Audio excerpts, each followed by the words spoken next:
at the end, they're interviewing your daughters, and they say, so what kind of dad was he? What do you want him to say? Is this where you're supposed to make me cry? Lead by Example with Bob Myers is presented for the people by Caesars Sportsbook. You bet, you get with Caesars Rewards. Must be 21 or older.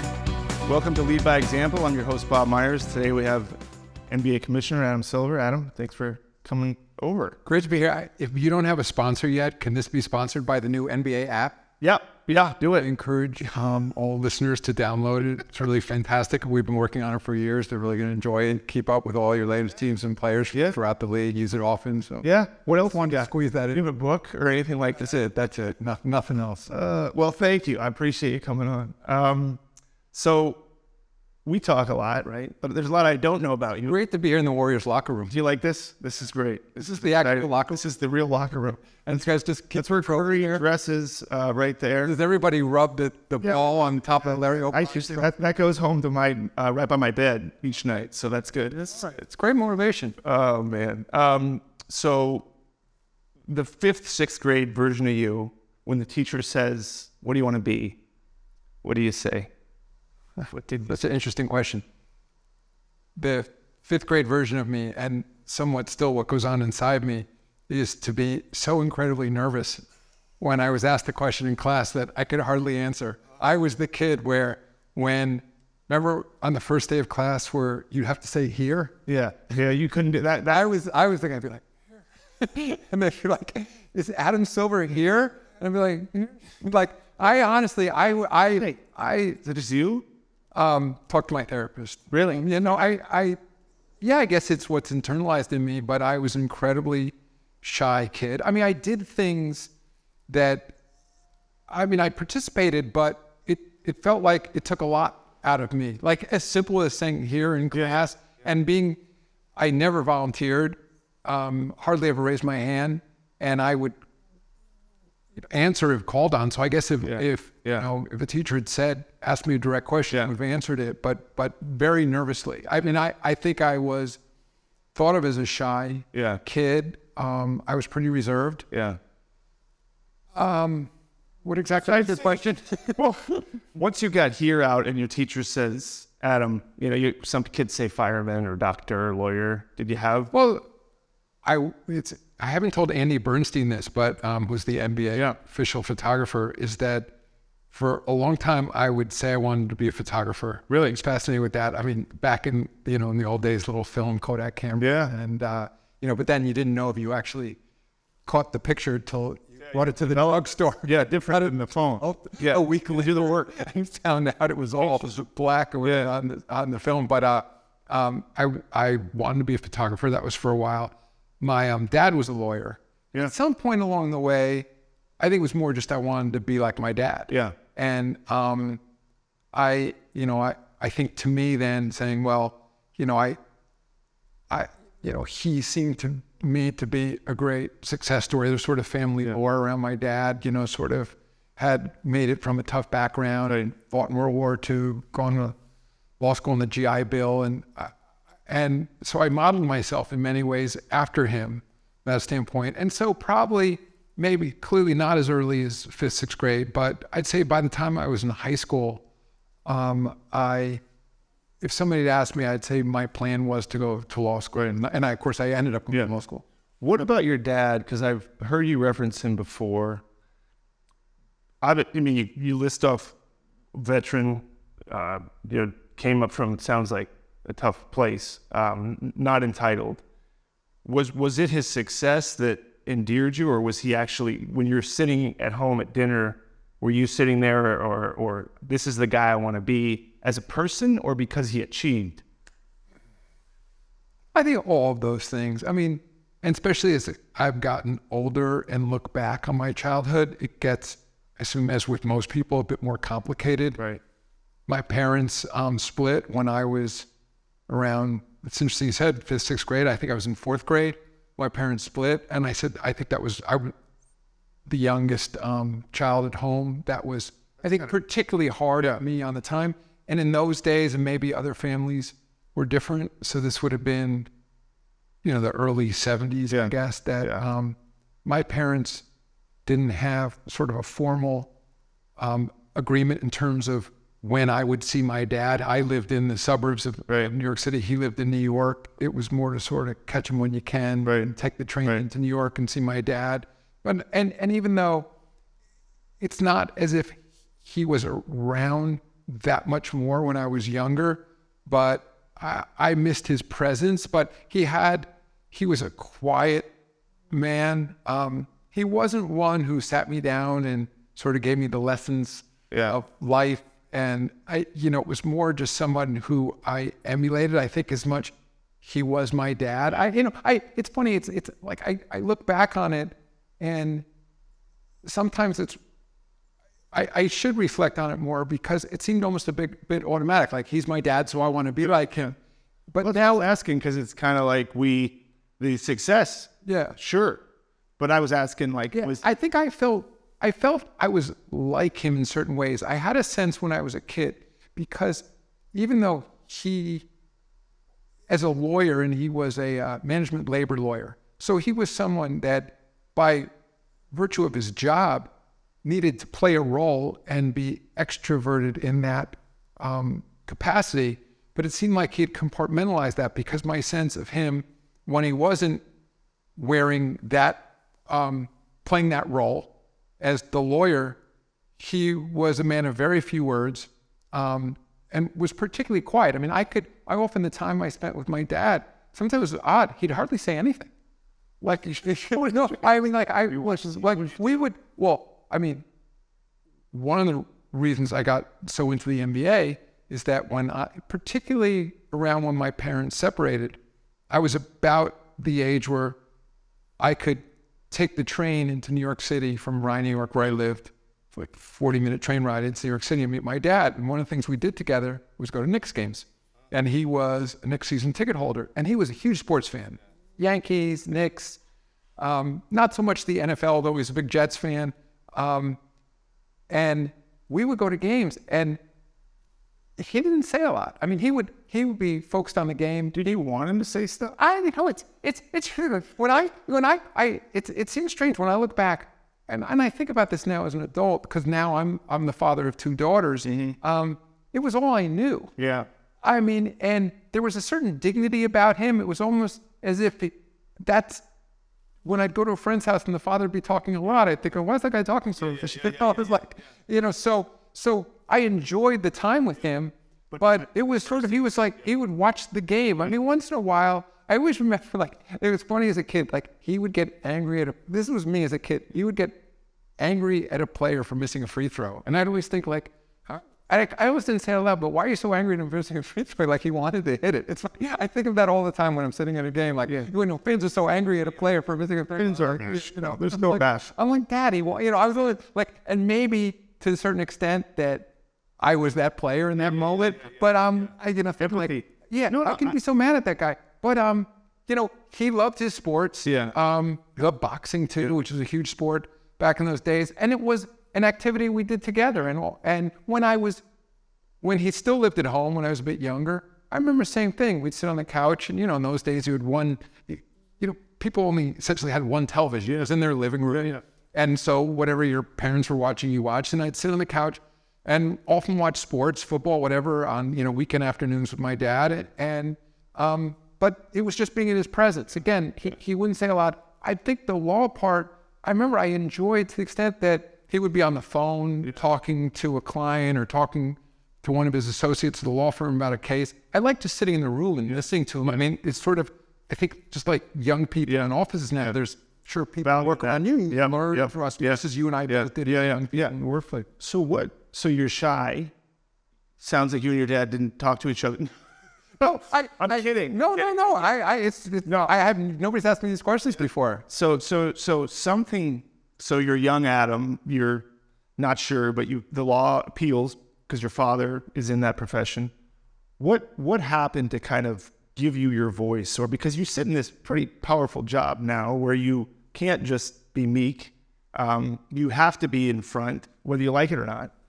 What happened? What shifted, or what moment, what story where you realized and started getting that confidence of, I can speak, I'm smart enough, I'm educated, I'm confident enough. When did you get thrust in that direction? Just as part of the answer, I'm remembering a friend of mine once said, and fairly recently after I'd become commissioner, he said, "You're the most introverted person in an extrovert's job I've ever met." Yeah. And I would say I give so much credit to David Stern. So what happened is, just jumping ahead, I had some great role models along the way. I clerked for a federal judge, a woman named Kimball Wood in New York, and I learned an enormous amount from her, but that was more of a intellectual exercise. Sure. I mean, certainly watching her on the bench, but she wasn't going out and giving speeches or, a judge's chamber is a small group of people. She wasn't leading a lot of people, but I learned a fair amount from her. And then I worked with some really smart, interesting people at a law firm for a few years.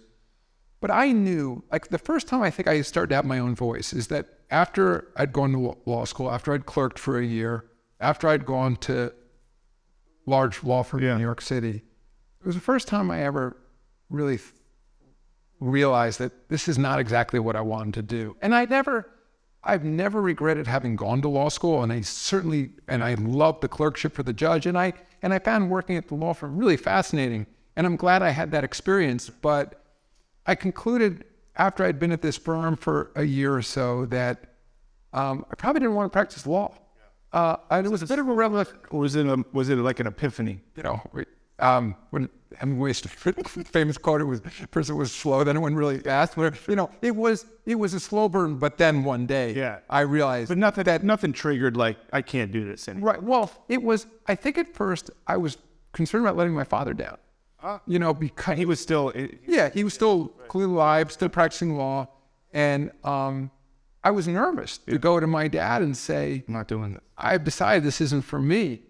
And by the way, he was a man of few words. He was not saying you need to practice law, or my siblings weren't practicing law. So it was something that I had taken on my own. Yeah. But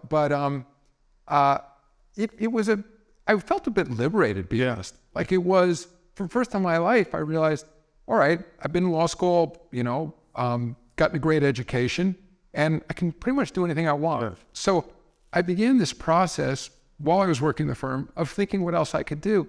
And again, I'm of the generation pre-internet. It wasn't easy to understand what people did in other positions. I remember a friend saying to mine, "You would love to be a producer." It reminds me back wanting to be a photographer. "You'd be a great producer." And I was thinking, what's a producer do? Like, I didn't know if a producer's holding the camera, if a producer's saying, how are you going to find out? All of those things. And there's somebody saying you should be a management consultant. Like, what's a management consultant do?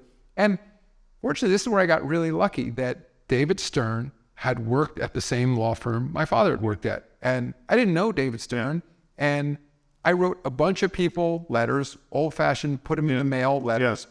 And David, or his office, called me some number of weeks after I sent him a letter. And the letter was, "Dear Commissioner Stern, my father is Edward Silver, and I'm a lawyer at Cravath, Swaine & Moore, the firm I worked at in New York. And if you would ever have any time to give me advice, I'd really appreciate it." Because I was thinking he was someone who had made the transition from being, he had been a lawyer for a while. He rose to level of partner at a firm in New York, and then went over to the NBA as the general counsel, then became a commissioner. But I thought, here's a guy who was a lawyer, made this transition. And interestingly enough, I was not thinking at the time that my goal was to work in the substance.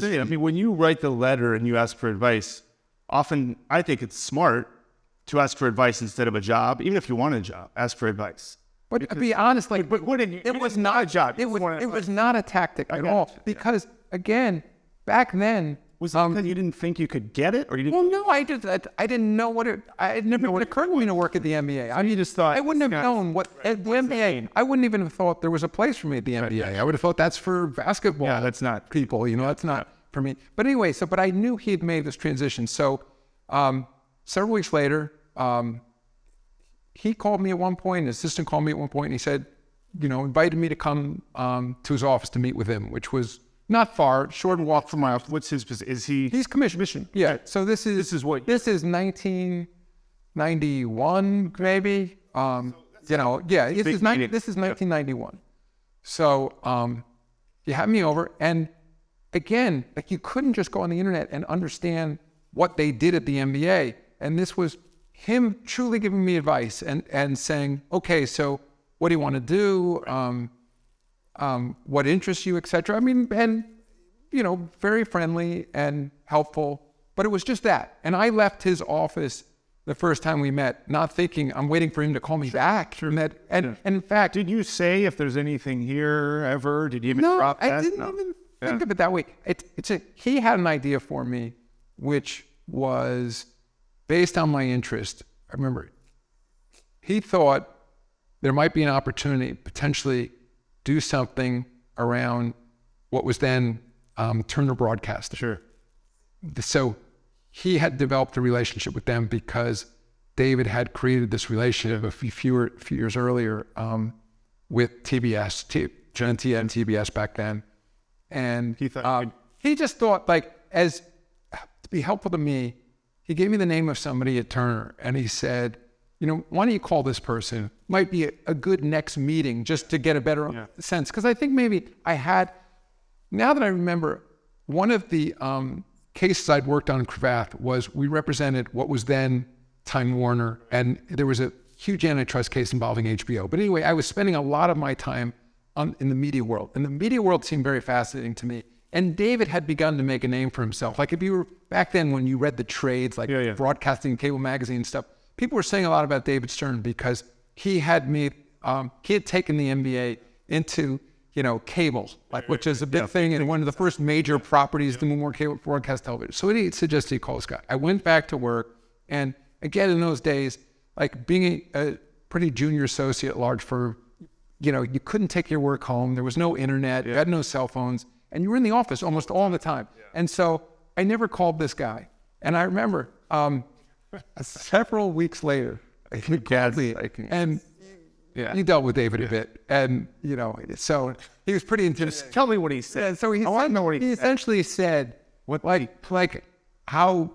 said along the lines like, I can't believe you wasted my time. You asked me for advice. I gave you advice. I suggest you call this guy, and you never called this guy. Explicatives in any of that? Maybe? Probably. And so, and then I was apologizing and saying, Commissioner, I'm sure I was calling him Commissioner Stern. I got caught up in my job, and I remember I also said to him at the time, because he wanted me, this would have been a position based in Atlanta. And at the time, I wasn't thinking of moving from New York. I still live in New York. I like living in New York. And so I then sort of nervously said, you know, Commissioner Stern, thank you. You know, I probably is not the right next step for me, and I'm caught up work anyway. So that, of course, David was always a step ahead. So there was always a reason for everything he did. He wasn't just calling me to say, why didn't you call this guy? He then said, well, why didn't you just tell me you weren't interested in that job? He said, call my assistant. I want you to come back and see me. I have something else I want to talk to you about. So I said, okay. And, you know, like, you know, then everything moves slower. Sure. Now. So it was probably 3 weeks before I went back to see him. And that's when I went back to see him. That's when he first suggested, you know, maybe there's an opportunity at the NBA to be my assistant. Right. And David wanted someone to be his so-called special assistant. He wanted a lawyer. He very specifically wanted a lawyer, but he didn't want the person to be part of the NBA's legal department. He wanted the person to be outside. And he dramatically undersold the job. I said, I want to make this clear. He said, you know, the way you hear it works at a talent agency, like you start in the mailroom and get coffee, you know, you carry my briefcase, all that stuff. That's how he described the job to me. And he said, I'm sure this is beneath you. You're not going to want it, but you'd have the opportunity to transition into business, and then who knows where this would take you, but I could really use someone. And incidentally, it's the person who currently had the job was Val Ackerman, the first president of WNBA. She was going on maternity leave. So that's why that's why there was an opening. And I think he had an understanding with Val that when she came back, she was then going to move to a different position, which she did. This was pre-WNBA. So we talked about it. And then I remember, and David liked long meetings. I mean, I never would interview someone this long. I mean, we probably sat in his office from like 9:30 to noon, you know. He's like, you know, and my favorite thing about David interviewing, the less you said, the more he liked you. I would always give real advice going in for interviews with David. Don't say a lot. But I can imagine you didn't say much. I didn't say much. I didn't have much to say. So when I asked before, then you're there, and I'm guessing the dynamic, and I think I'm right. He talked a lot, and you listened. You know, it's funny. I remember my hands were like this. I remember he'd sort of at a conference table which served at his desk, and my hands were like this. And when I picked up my hands, it was wet. So I was sweating. And I heard something else. They didn't nerves. And I was kind of like, hope he doesn't see that. So then he called me about a week later and offered me this position as his special assistant, which I took at a fairly substantial pay cut from the job I had working at this prestigious New York law firm. And so by the time I started, so I think the first meeting with David, I'm guessing was towards the end of 1991. And I remember I started right before the Barcelona Olympics in 92. Yeah. And so you're for those that, so David's this type of personality, and you're here, and you're working with somebody. Did you find yourself, when I ask about your confidence, he's at the other end of the spectrum, and and that's probably why you worked well together.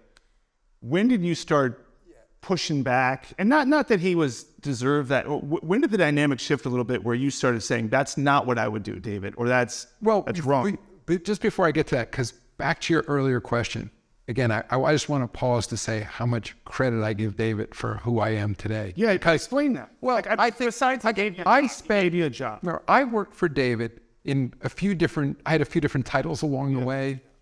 Became senior vice president, president of NBA Entertainment. I was deputy commissioner, but I was always sort of David's special assistant. I mean, we always had this unique relationship. He was, roughly 20 years or so older than I am.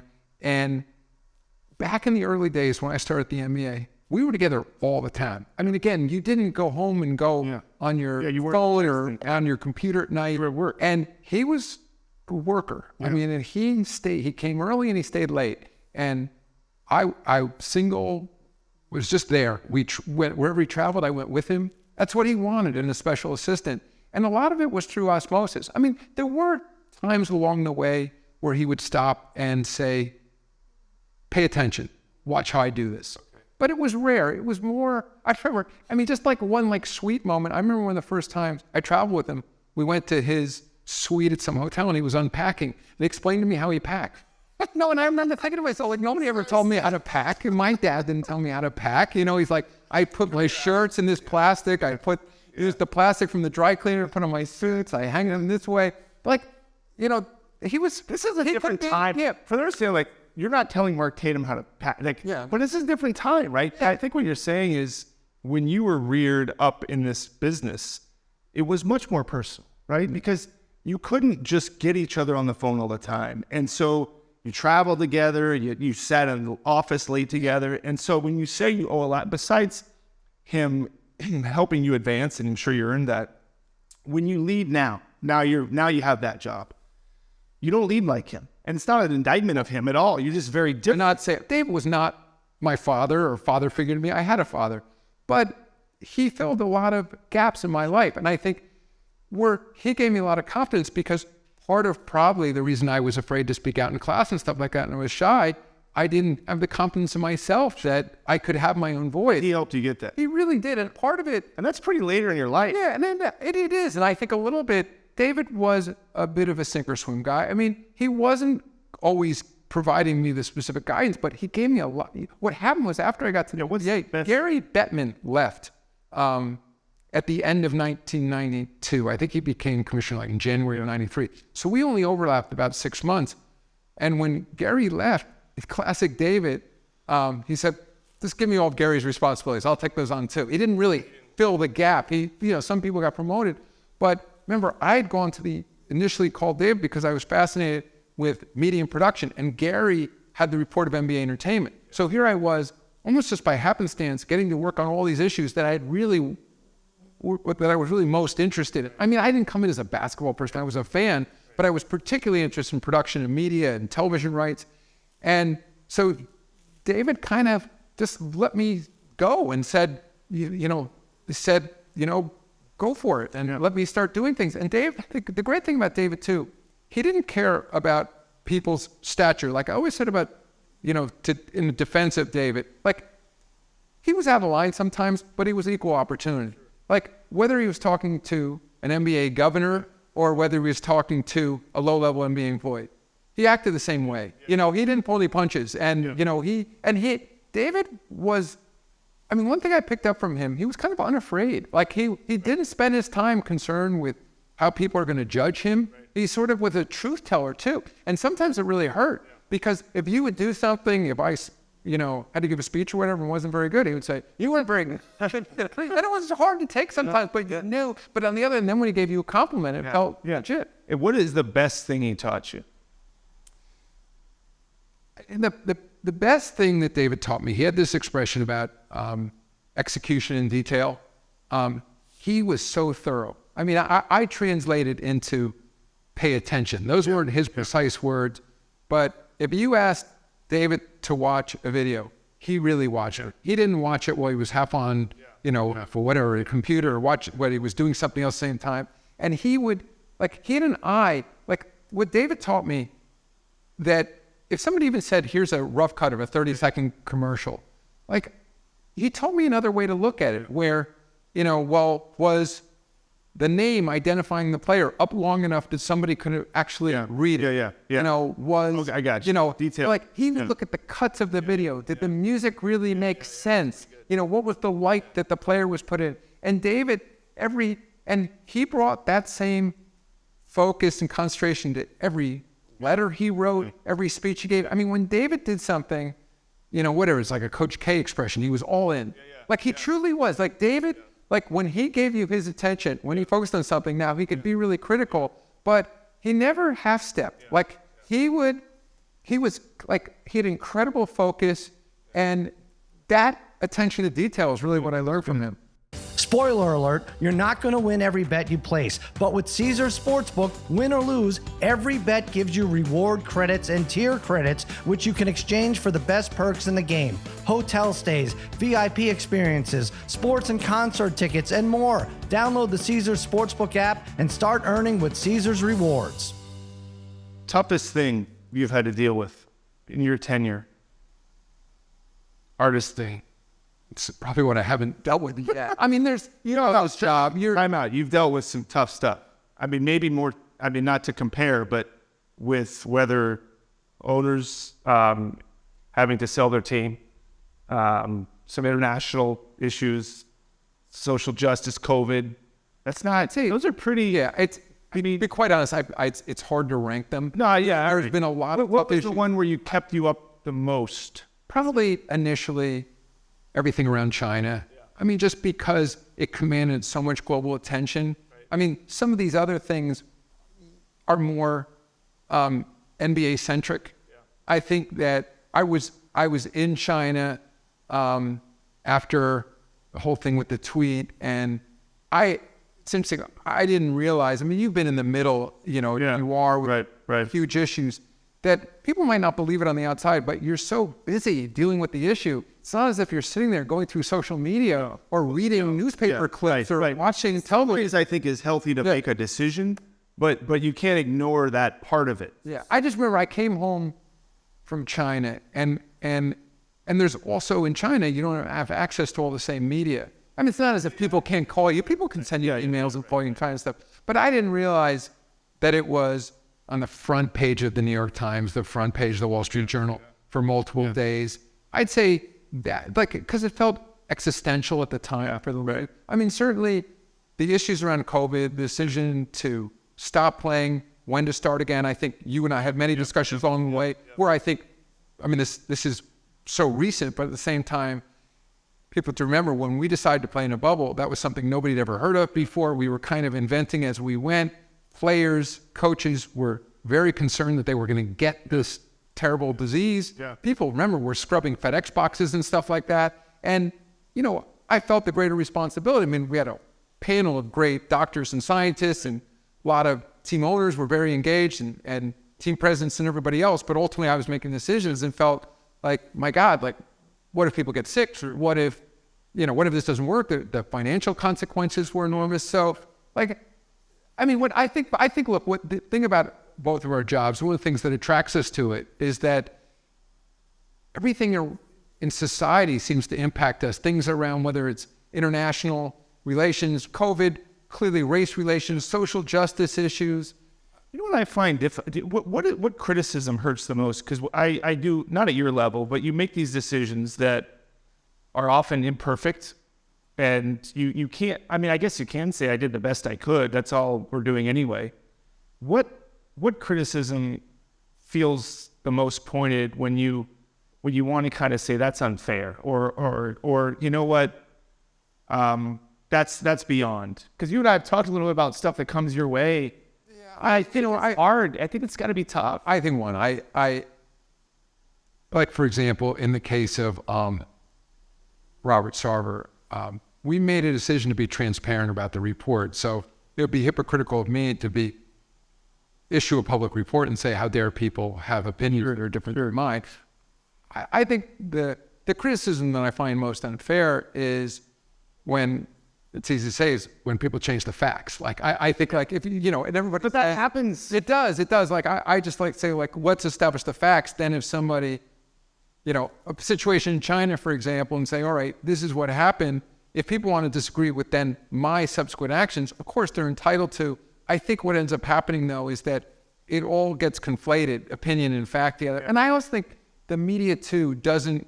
I think of when I was younger, it seemed that in most news organizations, there was a much sharper distinction between what was news. And I recognize people could spend hours talking about what's truly objective, but it seemed at least that there were the facts, and then there was what we used to call the, op-ed pages, the editorial section, where it wasn't just the editorial of the newspaper, but people wrote columns, and it was clearly opinion. I feel like with a lot of the sports coverage, what's happened now, because most people don't pick up their daily newspaper to get the results. They've gotten those in real time. Right. So now most sports reporters are really giving their opinion as opposed to here's what's happened in the first quarter, second quarter. And I think, and therefore I completely accept their entitled opinion. I just think sometimes that gets confused with the actual facts that happen. Yeah. But we're both part of this business. We accept.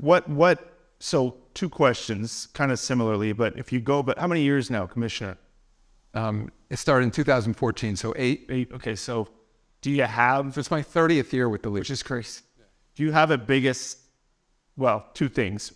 One thing, if you said, you know what, if I could go back, I might change something. And 2, what do you feel the most proud of? And it could just be still doing it, the league's in a good place, or it could be there was a moment where there's a big decision and I will tell you, 2016 we lost in the NBA Finals, which most would think that's not a proud moment. And when we lose, the next day the GM sits across from the players. I was never more proud of our players in a loss, in how they acted in a loss. Now I could also say I'm proud of championships, but for me, it was a real defining moment to say that I'm proud to work with these people. Like we've done something here that even at our lowest moment, we're still acting honorably and respectfully.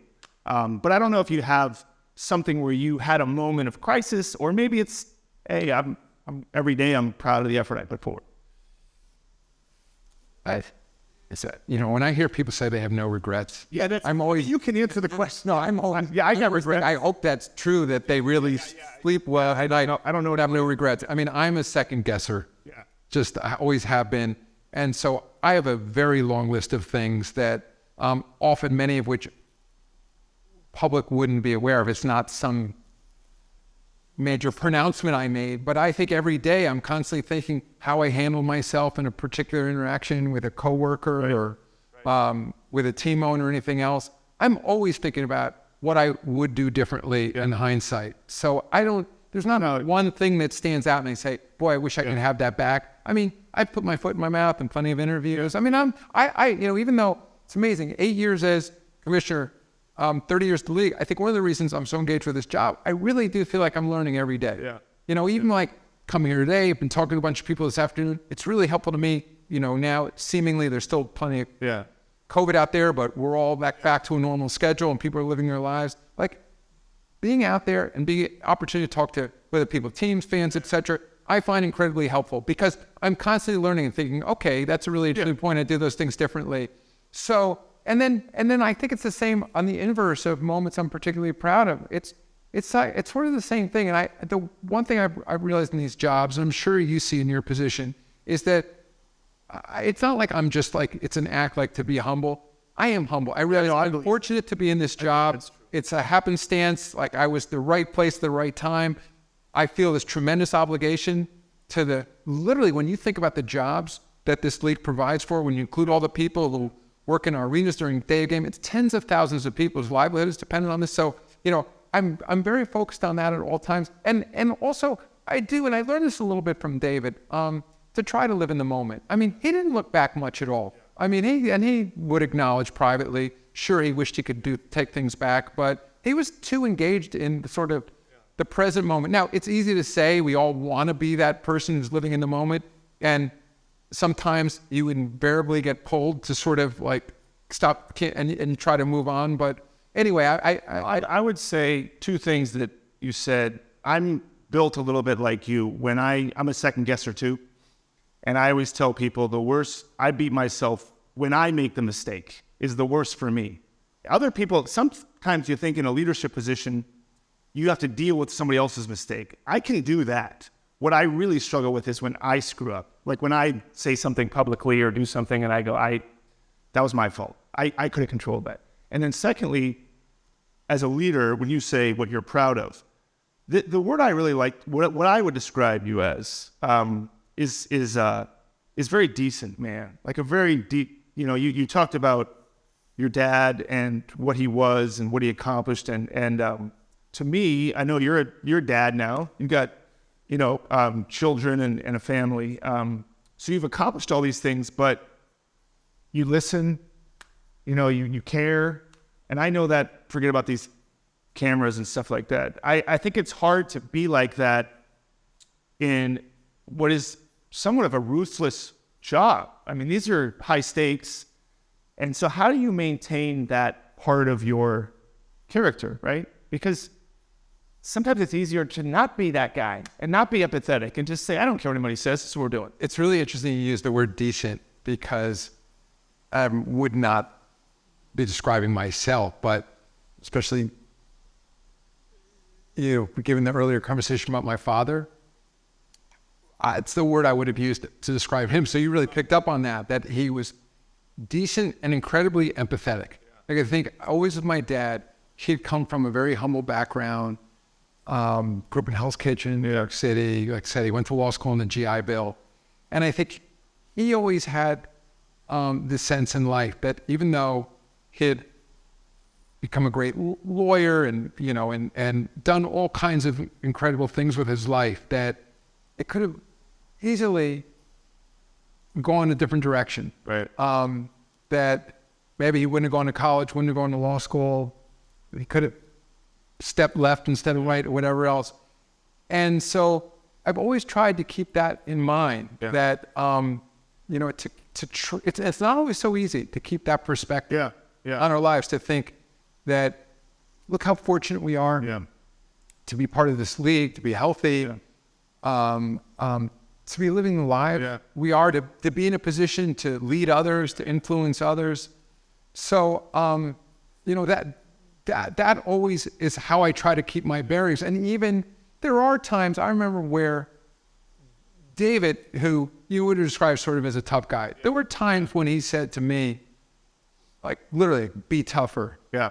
And I was never going to be tough the way David was, because to David sometimes toughness came with a certain physical intimidation. I mean, he was sort of bellow at people, and it was kind of like really, bang the table, raise his voice. But I feel in my own way, I can be tough. But I think that, back to your earlier question, was finding my own voice, but with a certain decency to it. No, it's over the last, I think it was holidays, something was happening with our team, and this was in 2021 winter, and I was not present, because I had COVID. and something happened, and I was talking to Rick or somebody on your side, and I didn't let that out because I was trying to deal with it, and then I couldn't do my job as well as I wanted to do because I wasn't around the team. And so I finally had to tell someone. I said, I have COVID. Like, that's why I'm not around. And I remember you called me, and you said, I'm sorry, and this and that. And it's things like that people watching might say, of course, but not of course. That's not everybody does that. And I thought that's I appreciated that. But the NBA, even when Draymond got suspended, you handled that with, I respected the way you did it. It wasn't, this is the rules, this is where it is. There was an empathy to it. There was. And it wasn't, you didn't change your mind because the rules are the rules. And I understood that. But how it was conveyed, I always appreciated. Like, I didn't feel good about it. Let's put it that way. But you got to do your job, Last question. You've seen 30 for 30s, right? You've seen these things. So they do the Adam 30 for 30, and at the end, they're interviewing your daughters, and they say, so what kind of dad was he? What do you want him to say? Is this where you're supposed to make me cry? No, I want to, I ask you that? Because all these accomplished people, right, that are well successful, wealthy, and then they interview the kids at the end, and they go, I don't really know my dad. He wasn't there, or, yeah, we don't talk.